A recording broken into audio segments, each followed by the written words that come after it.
दूर एक छोटा सा शहर में 13 साल की एक छोटी सी लड़की नंदिनी अपनी मौसी और मौसा के साथ रहती थी। उसके माता पिता एक कॉन्ट्रैक्टर के पास मजदूरी का काम करते थे। नंदिनी जब 10 साल की थी तब एक दिन काम करते समय नंदिनी के पिताजी के ऊपर एक बनती हुई इमारत के ऊपर से एक बड़ा सा तख्ता गिर रहा था।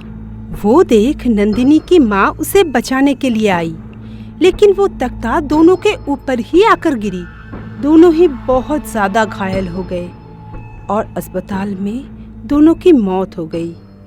अब मेरा क्या होगा माँ बाबा? रो मत मेरी बच्ची, मेरी खुद का तो कोई औलाद नहीं है, तो तू मेरी बेटी बनकर मेरी पास ही रहेगी। नंदिनी बहुत खूबसूरत और हंसमुख थी, पर उसके मौसा प्रभास बहुत ही घटिया किस्म का आदमी था। खुद तो कुछ काम करता नहीं था, ऊपर से देवकी दूसरों के घर में काम करके जो पैसा लाती थी उसे भी शराब में डुबा देता था। देवकी और नंदिनी को बहुत गरीबी में दिन गुजारना पड़ता था। बेटी, आज भी घर में खाना बनाने के लिए एक चावल के दाने तक नहीं है और ऊपर से ये आदमी सब पैसा शराब में उड़ा देता है। अब मैं खाने के लिए तुझे क्या दूं बच्ची? मौसी, आप ऐसे मत रोइए। वैसे भी मुझे आज भूख नहीं है। आज रात पानी पी के ही सो जाती हूँ। मुझे माफ कर दे बेटी, मेरी वजह से तुझे कितनी तकलीफ सहनी पड़ रही है। मौसी, मैं एक बात बोलूं? क्यों ना मैं भी आपके साथ काम पर जाऊं? वैसे भी घर पर मेरा तो कोई काम नहीं रहता है ना। वहाँ आपकी थोड़ी मदद भी हो जाएगी। पर बेटी, तू तो अभी छोटी है, तू दूसरों के घर में काम करने के लिए जाएगी तो मुझे अच्छा नहीं लगेगा। अरे मौसी, मैं छोटी कहाँ हूँ, मैं तो अब बड़ी हो गई हूँ और मैं अगर आपकी थोड़ी मदद कर पाई तो मुझे भी अच्छा लगेगा। ठीक है मेरी माँ, कल से ले जाऊंगी तुझे। अब खुश? हाँ, बहुत खुश। ठीक है, अब जल्दी से सो जा, बहुत रात हो गई है। फिर अगले दिन सुबह देवकी नंदिनी को साथ में काम पर ले जाती है। नंदिनी को देखकर घर की मालकिन देवकी से कहती है, अरे देवकी, तेरे साथ ये लड़की कौन है? ये मेरी भांजी है मेम साहब, मेरे साथ आने के लिए जिद कर रही थी, इसलिए ले आई। बहुत ही प्यारी बच्ची है, पर इसे स्कूल न भेजकर काम पर क्यों लेकर आई हो? क्या करूं मेम साहब, हमारी इतनी औकात कहाँ कि हम इसे स्कूल भेज पाए। ठीक से तो 2 वक्त की रोटी नसीब नहीं होती है, ऊपर से मेरे शराबी पति खुद तो कुछ कमाता नहीं, उल्टा जो मैं लेकर जाती हूँ वो सब भी वो शराब में उड़ा देता है। समझी।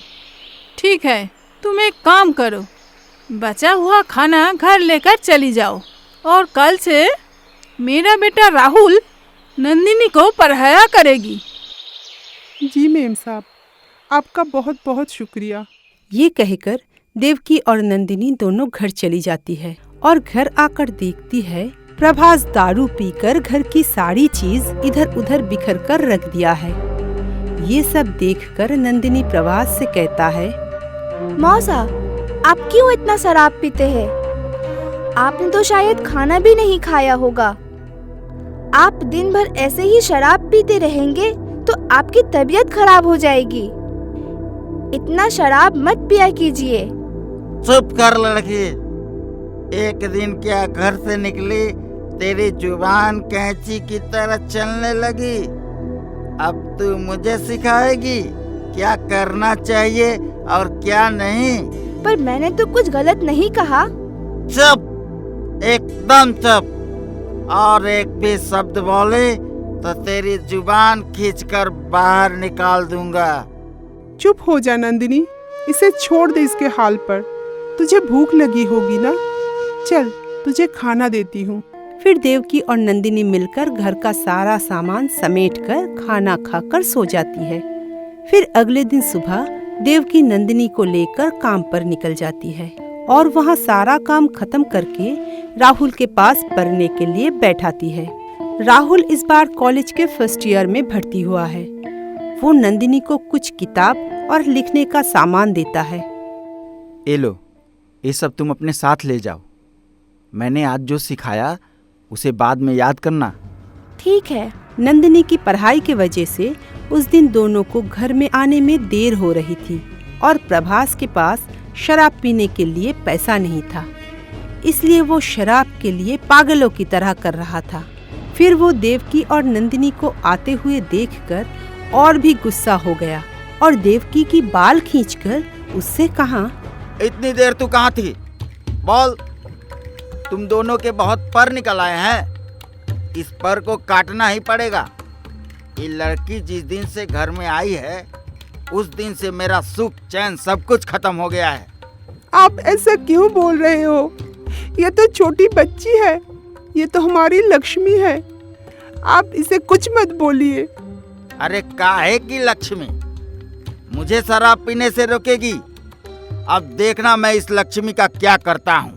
ये बोलकर प्रभास गुस्से से घर से निकल जाता है।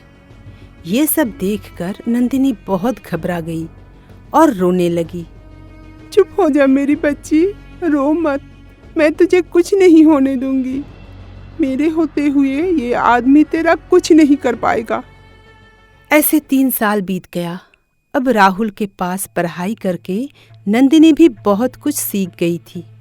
फिर एक दिन शाम को नंदिनी और देवकी काम से जब घर लौटा तब देखता है प्रभास एक आदमी के साथ घर पर बैठकर शराब पी रहा है। नंदिनी जब घर के अंदर आती है तब वो आदमी नंदिनी को अपनी गंदी नजरों से घूर रहा था। ये सब देखकर देवकी गुस्से में आकर प्रभास से कहा, ये क्या तमाशा लगा रखा है और बाहर के आदमी को घर के अंदर क्यों लेकर आए हो तुम?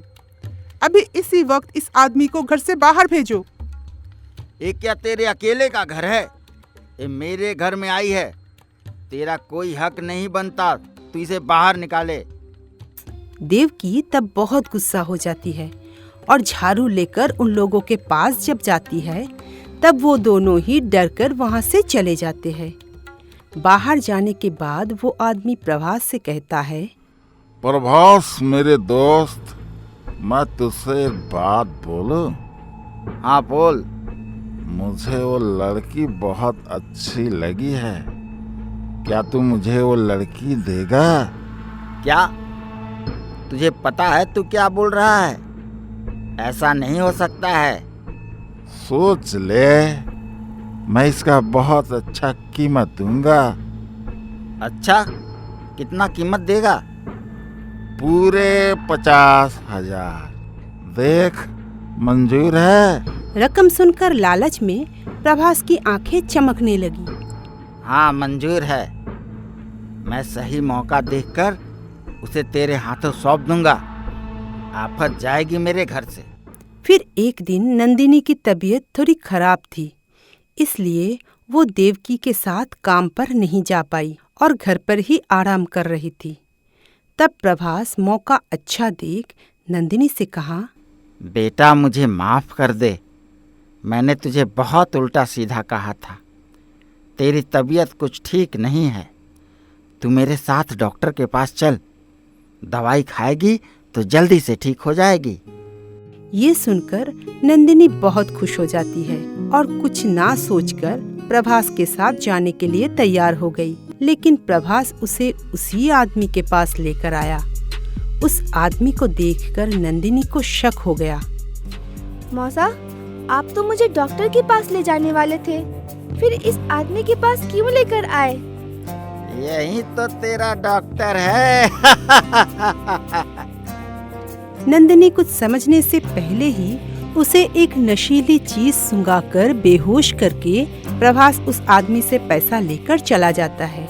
इधर शाम को जब देवकी घर आता है, नंदिनी को घर पर ना देखकर वो डर जाती है और प्रभास से पूछने पर वो भी उसे कुछ नहीं बताता। तब देवकी बहुत परेशान हो जाती है और नंदिनी को इधर उधर ढूंढने लगती है, पर नंदिनी उसे कहीं नहीं मिलती। तब देवकी अपनी मालकिन के घर जाकर उन लोगों को सब कुछ बताता है। सब सुनकर राहुल कहता है, आंटी आप परेशान मत होइए, मेरे एक दोस्त के पापा पुलिस ऑफिसर हैं, मैं उससे बात करके देखता हूँ।